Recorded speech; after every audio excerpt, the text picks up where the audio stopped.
Avant de venir en Californie, dans mon imaginaire, pour moi, c'était ça.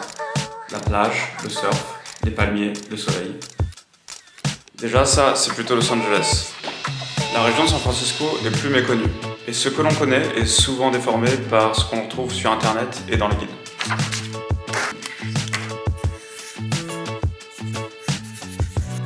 C'est quelque chose à savoir avant de visiter San Francisco.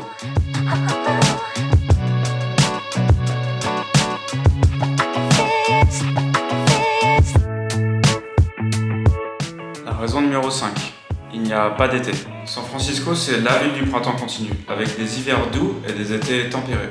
La température maximale moyenne en août ne dépasse pas les 20 degrés. Septembre et octobre sont les mois les plus chauds de l'année, avec une température maximale moyenne de 21 degrés. On dit souvent ici qu'on peut avoir 3 saisons dans la même journée, avec le matin doux, l'après-midi chaud et frais le soir. Pour partir à la journée, il faut donc prévoir plusieurs couches que l'on peut facilement retirer s'il fait chaud et mettre dans le sac.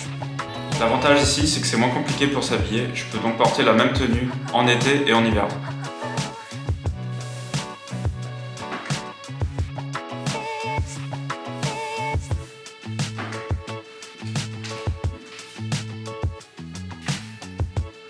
Raison numéro 4, c'est la circulation. Ce qu'il faut savoir avant de prendre son véhicule ici, c'est que 71% des routes sont en très mauvais état, ce qui entraîne des bouchons dus aux travaux et aux accidents. La plupart des autoroutes qui relient la ville au nord, à l'est ou au sud sont congestionnées tous les jours, surtout pendant les heures de pointe. Heureusement, le réseau de transport en commun est fiable et pas cher. L'idéal, c'est encore de ne pas prendre sa voiture. Raison numéro 3, les loyers. Le prix pour louer un appartement de une chambre et une salle de bain en 2024 est en moyenne de 3 095 $. Et le prix moyen d'une maison à San Francisco est de 1 200 000 $. Les quartiers les plus aisés se situent dans le nord de la ville. Les quartiers de la Marina, Pacificite et Russian Hills, par exemple, abritent les plus belles maisons de la ville.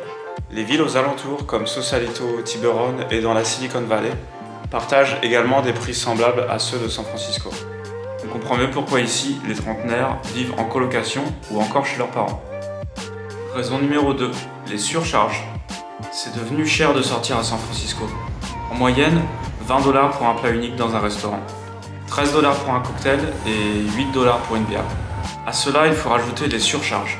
La loi ne limite pas le nombre ou le montant des surcharges, du moment qu'elles sont clairement affichées à l'avance.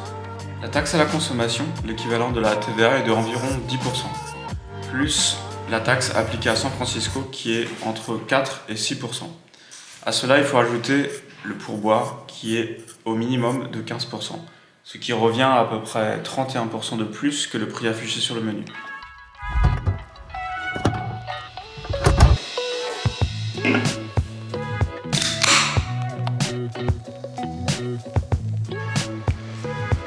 Ça revient donc moins cher de boire à la maison.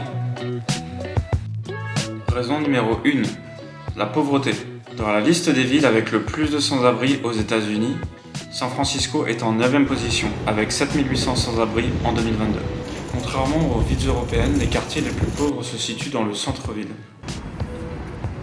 Je suis actuellement à l'hôtel de ville, à côté de Tenderloin, le quartier le plus pauvre de San Francisco. Tenderloin sera donc le quartier à éviter, et certains endroits proches des autoroutes et des échangeurs, principalement dans le centre-ville. Même si le taux de criminalité et de délinquance y reste relativement faible, si vous vous baladez en ville, il sera difficile de ne pas remarquer le nombre de campements de sans-abri dans certains quartiers. Si vous restez à San Francisco, je vous conseille donc d'éviter ces endroits.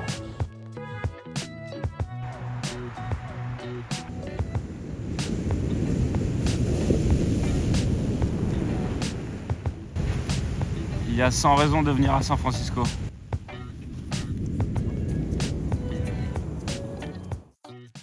Merci d'avoir regardé cette vidéo. Si elle vous a plu, n'hésitez pas à vous abonner ou à liker pour voir d'autres vidéos similaires.